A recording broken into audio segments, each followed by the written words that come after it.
नमस्कार, सच्ची रिपोर्ट में आपका स्वागत है और मैं हूं आपके साथ निकिता श्रीवास्तव। आइए रुक करते हैं आज की तमाम बड़ी खबरों का। भाजपा द्वारा आगामी समय में होने वाले विधानसभा चुनाव के प्रत्याशियों की सूची जारी कर दी गई है, जिसमें बालाघाट जिले की लांजी और बेहर विधानसभा के प्रत्याशियों के नाम घोषित कर दिए गए हैं, जिसमें लांजी से राजकुमार कर्राहे को भाजपा का अधिकृत प्रत्याशी बनाया गया है। लिस्ट जारी होने के बाद अब विरोध के स्वर भी उठने लगे हैं। वहीं पूर्व विधायक रमेश भटेरे ने फेसबुक में एक पोस्ट डालकर जहां अपना दर्द बयान किया, उसके साथ ही कार्यकर्ता सम्मेलन आयोजित कर भाजपा को अपनी ताकत का एहसास कराते हुए शक्ति प्रदर्शन किया। गौरतलब है कि किरनापुर के कांद्री कला में आयोजित कार्यकर्ता सम्मेलन में हजारों की संख्या में महिला पुरुषों का जनसैलाब उमड़ पड़ा। भटेरे ने संगठन को खुली धमकी देते हुए कहा है कि प्रत्याशी तो बदलना होगा, नहीं तो पार्टी कहां से लाएगी कार्यकर्ता, जिससे यह साफ जाहिर होता है कि विधानसभा चुनाव में भाजपा के लिए रमेश भटेरे मुश्किल खड़ी कर सकते हैं। बालाघाट जिले के लांजी विधानसभा से राजकुमार कर्राहे को भाजपा का अधिकृत प्रत्याशी घोषित किया गया है। राजकुमार वही हैं जो पूर्व में भाजपा से नाराज होकर आम आदमी पार्टी का दामन थाम चुके थे, वहीं भाजपा की सदस्यता ग्रहण की। इसी बीच पूर्व विधायक रमेश भटेरे की नाराजगी कहे या फिर दर्द सोशल मीडिया में दिखाई दिया। इसके बाद किरनापुर के कांद्री कला में कार्यकर्ता सम्मेलन का आयोजन किया गया। इस सम्मेलन में हजारों की संख्या में जनसैलाब उमड़ा, जिसके बाद में भाजपा ने उनको टिकट न देकर राजकुमार कर्राहे को टिकट दे दिया, जिससे वह नाराज दिखाई दिए, जिससे उनके समर्थकों में भी भारी आक्रोश दिखाई दिया और जमकर भाजपा के खिलाफ नारेबाजी कर टिकट बदलने की बात कही। और पूर्व विधायक रमेश भटेरे ने कार्यकर्ता सम्मेलन का आयोजन किया, जिसमें काफी लोग नजर आए और संगठन की ताकत भी दिखाई। इस पूरे सम्मेलन में एक बात खास नजर आई कि सभी एक राय होकर रमेश भटेरे को टिकट देने की मांग ही कर रहे थे। साथ ही में चुनाव में इसका खामियाजा भाजपा को भुगतने को तैयार रहने की बात भी करते हुए नजर आए।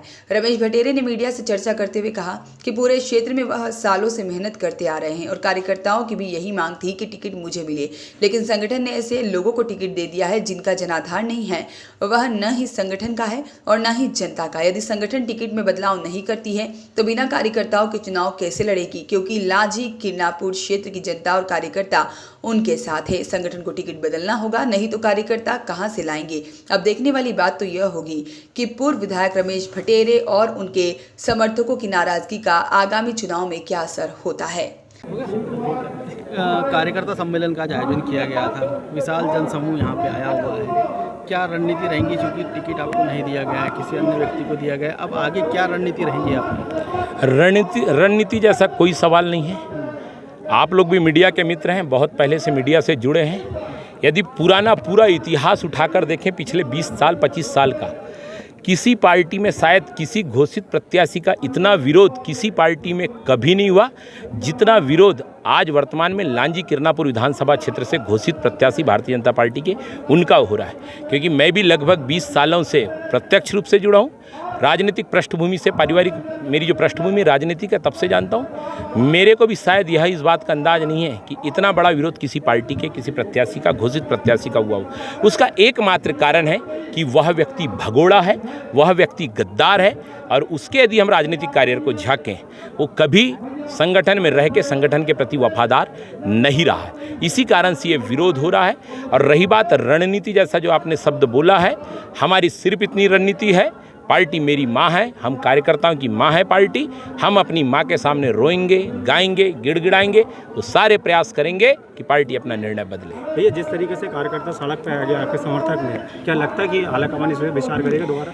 कार्यकर्ता मेरे समर्थन में नहीं आए, नहीं, मैं यह भी नहीं स्वीकार करूंगा कि कार्यकर्ता मेरे समर्थन में आए। कार्यकर्ता आए हैं भारतीय जनता पार्टी की अस्मिता को बचाने के लिए, भारतीय जनता पार्टी के गौरवशाली इतिहास को स्वर्णिम बनाए रखने के लिए कार्यकर्ता आज आया हुआ है। क्योंकि हर कार्यकर्ता अपने आप में ठगा महसूस कर रहा है। किसके लिए काम करेंगे? उस इंसान के लिए जिसने हमेशा पार्टी को धोखा दिया, और इसलिए आज कार्यकर्ता यहाँ आया। लगता है पार्टी को पुनः विचार करना चाहिए। पार्टी किससे?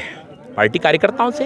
मैं हर बार कहता हूँ, पार्टी ही कार्यकर्ता है और कार्यकर्ता ही पार्टी है, और जब कार्यकर्ता चाहेगा तो पार्टी तो निश्चित रूप से करें। क्या कारण मानते हैं आप भैया जो टिकट नहीं मिले? आपने 5 कारण बताया था जिस पे सर्वे होता है और प्रत्याशी चुना जाता है, आपको टिकट नहीं मिली, आपका क्या कारण मानते हैं? और इस जो राजकुमार कर्राहे है उनका नाम आना एक बड़ा आश्चर्य वाली बात है। ये तो हमारे वरिष्ठ नेताओं ने बता पाएंगे कि कारण क्या था, लेकिन मैं इतना जरूर कह सकता हूँ कि हर वो बालाघाट जिले का व्यक्ति जो राजनीति के अध्ययन में रुचि रखता है, सबके लिए शॉकिंग न्यूज़ था। हर व्यक्ति हतप्रभ था कि भाजपा जैसी इतनी गौरवशाली पार्टी, त्याग तपस्या बलिदान से सनी हुई, इतिहास से सना हुआ जिसका इतिहास जो पार्टी हो, वो पार्टी ऐसा निर्णय कर सकती है। ये सबके लिए शॉकिंग है, ये सबके लिए हतप्रभ करने वाला है। पार्टी का निर्णय रहेगा। पार्टी के से जब तक ये निर्णय नहीं बदल जाता और पार्टी के वरिष्ठ इस बात को हम लोगों को नहीं समझा देते कि हमने राजकुमार कर रहा है को क्यों टिकट दिया है, क्या मजबूरी थी, क्या वो इतना बड़ा लीडर है कि वो अपने दम पर लांजी विधानसभा चुनाव को फतेह कर लेगा? क्या उसने कभी कोई चुनाव लड़ा है जिसमें उसको 10,000, 15,000, 20,000 मतलब जमीन है क्या उसकी? चलिए, धन्यवाद। नहीं, विरोधाभास नहीं है, वो कार्यकर्ताओं का उत्साह है और स्वाभाविक है। जिस तरह से मैंने 14 साल तक के काम किया था और 2008 में पार्टी की टिकट मांगा था तो पार्टी ने टिकट नहीं दी थी तो मुझे भी नाराज़गी थी। तो रमेश भट्टरी जी ने भी लंबे समय तक के काम किया है पार्टी के अंदर में, पार्टी को खड़ा रखा है, तो वो एक थोड़ी देर की नाराज़गी है, लेकिन वो संगठन के आदमी है और कुछ कार्यकर्ता भी जो हैं वो सारे संगठन के लोग हैं। सब कुछ बढ़िया हो जाएगा। मेरी आज सब लोगों से बारी बारी से बात हो रही है तो मुझे लग रहा है कि ऐसा कोई अविश्वास की स्थिति नहीं है और सारे कार्यकर्ता। कृष्ण कुमार, लीलहारे की रिपोर्ट।